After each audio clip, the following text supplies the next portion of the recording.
Autism is an epidemic that has doctors, researchers, and families puzzled. And while the controversial debate on what causes autism continues, parents are left struggling to find their own solutions on how to most effectively treat the disorder. But despite their frustration, many parents are following their intuition that their child can get better. These are the stories of hope and success.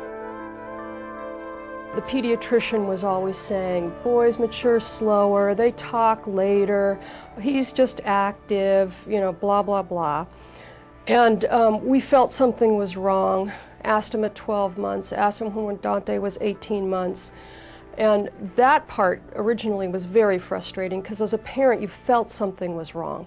And the messages you were getting was something's wrong with you. You know, why do you think something's wrong with your child?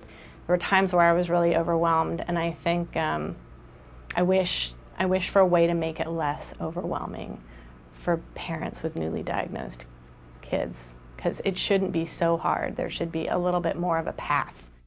For parents like Lisa Stalteri and Jennifer Spaeth, their willingness to persevere outweighed their frustrations. Through sheer determination and believing in a positive outcome, they found help from a variety of sources and have shared their experiences with other parents. What they've come to realize is that there isn't a one-size-fits-all treatment method. Because each child displays different characteristics of autism, the key is finding the right combination of treatments for each individual child. Dante, he had a lot of sensory issues.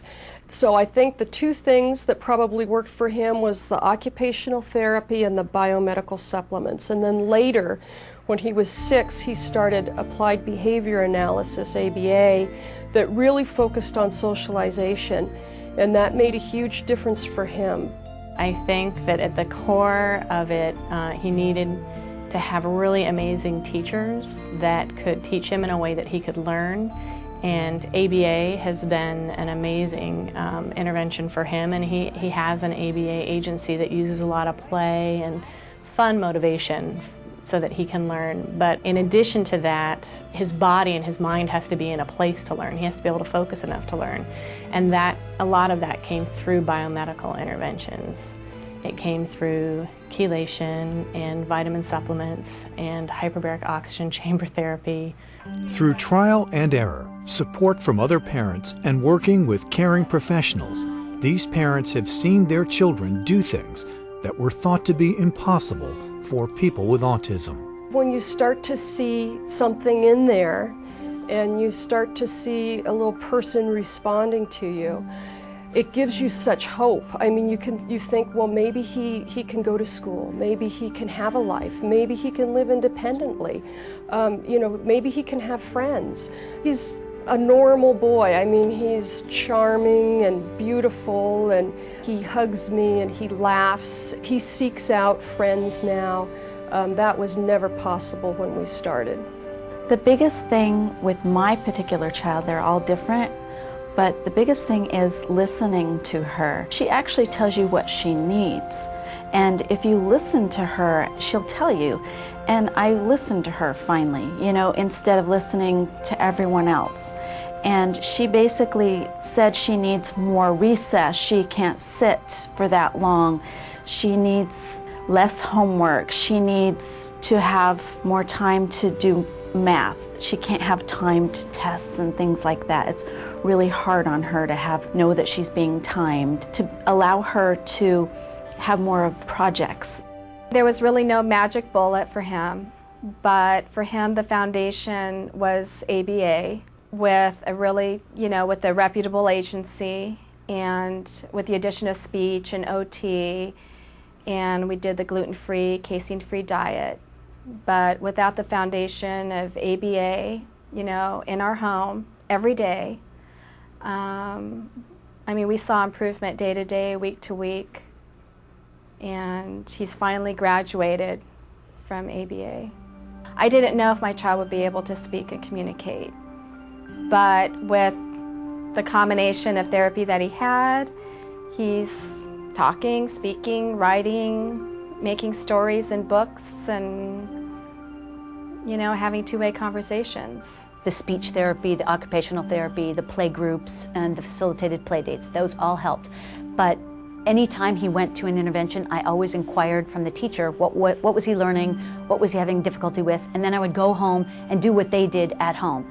So that, combined with a nice, organized, focused, living space and communications from the family, worked together to really help him get where he is now. I still have to pinch myself when I see how independent he can be and conscious and mature.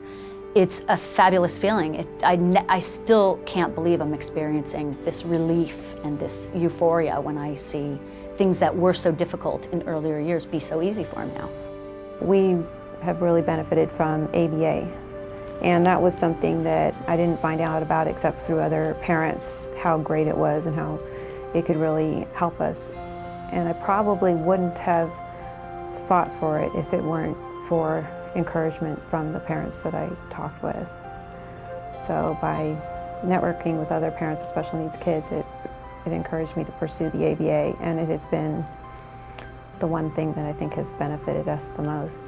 Amanda is this amazing child. She's really, really creative. You'd never know today where she started out. She had what's referred to as floor therapy. So we worked with a clinical psychologist and we would do role plays with her. So we would use stuffed animals and puppets and toys, and now, you know, you see her sparkly blue eyes and she's got, you know, her personality shows through.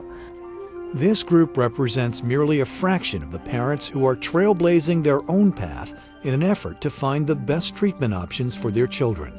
Their stories are many, too many in fact for this documentary, and they know there are more success stories to be shared. These parents want to encourage families who have children with autism to come forward and share experiences in the hopes of bringing more attention to these inspiring solutions. What we have started to notice is that so many of the families that we work with who have children with autism are seeing a really big improvement in their children. And we're seeing it in such a widespread way that we thought it was time to really pay attention to that. If certain kinds of treatments are working for large numbers of people, then that's important information for everybody who works with children with autism to have, for school districts, for teachers, people who are making decisions about the money that goes to autism treatment. So I think it's really important information to have to base sort of the further goals of how autism is treated. As the quest to find the cause for autism continues, there are parents on their own mission to find the best course of action to improve their children's lives. Together they are sharing their stories and helping other families along the way. If you have a child with autism, you should know that there is hope. My child and many others are improving. It hasn't been easy, but all of us have found the right mix of treatments that work for our children. We can help each other out by sharing success stories. Please help us get the word out to parents, teachers, doctors, researchers, and decision makers. Together, we can find the best path for each child. Now is the time to speak up. You are not alone. We can make our children's lives better, together. One story at a time. We need to hear from you. For more information on how you can share your story, log on to parca.org or call the number on your screen.